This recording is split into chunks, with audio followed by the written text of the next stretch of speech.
Previously on my grad school life, I went hiking for the first time and I saw the musical Company. This week had me messed up. Emotionally, I was just feeling low. So I got myself some boba. It was lemonade flavor with lychee pearls. Incredibly delicious. Then I made my way into DC for an art exhibit at the Arts Club of Washington. I'm trying to go to more art events because 1, I like art, and 2, it might help me find a man who's more compatible with me. Even my therapist suggested it. Like, how does she know my type without me saying anything? She's a little too good. Anyway, it was super awkward to film here because the rooms are small and filled with people, and the crowds were older, so no husband there for me. My family and I finally got to go out for my birthday dinner. I chose the Belgian restaurant Belga. Last year I chose Afghani food. You know, I love trying new cuisines. What can I say? I'm an adventurous spirit, and it's good when I can push my family to step out of their shell as well. I think this year I want to continue that momentum of my personal year 5, meaning I'm going to continue to do things outside of my comfort zone. And I should mention, for appetizers, we got the savory waffle with cheese puffs and the crunchy chicken and crab rolls, which were and fries as well. From the pandemic to losing my job to some other crazy situations, it's really made me realize just how short and fragile life is. Life, for me at least, shouldn't be about work culture or hustle. Oh, I got the wrong thing. I hate that capitalism has just forced me to be miserable. I feel like my life has either been work or school, with small amounts of joy in between.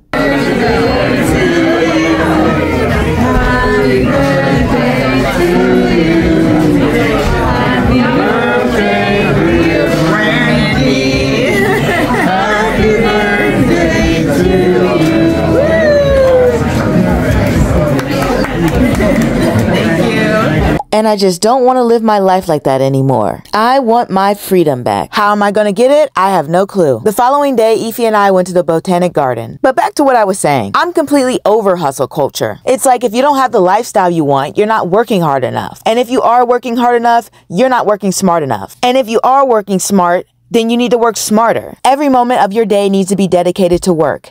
Every hobby needs to be monetized. If you're broke, you shouldn't have any fun. You should have no love life. In fact, you shouldn't even be sleeping 8 hours. You should be sleeping 4 or 3 or 2 or 1. You should forsake all physical and mental health, and you should do everything possible to conform to society's expectations of you. Does this sound insane to anyone else? Maybe I'm privileged. Maybe I'm delusional. Maybe I'm lazy. I don't know what I am, but I know I don't care for the rat race anymore. And I'm over the workforce propaganda.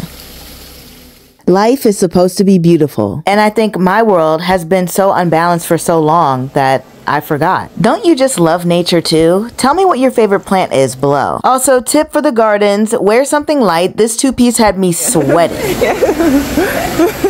The tropics was definitely my favorite area of the gardens. I felt like I was in Jurassic Park or something. My favorite part of this experience was when we got to write down the food that reminds us of our home. Ify chose fufu and egusi, and I chose red velvet cake, which reminds me of my mother's southern roots. Something about being surrounded by nature always makes me feel so peaceful. I'm prone to having anxious thoughts, and being in nature makes me have a more positive state of mind. And look at the pretty coffee tree! After the gardens, we headed down to the wharf. I haven't been to the grill since the panoramic, and from what I can remember, it still looks the same. Here is their menu. I think I got the veggie burger last time, but I can't be sure. This time I got the fries, and the bowl was giant. That's probably why it cost about $11. Ify got the burger, and she said it was good. You can taste it?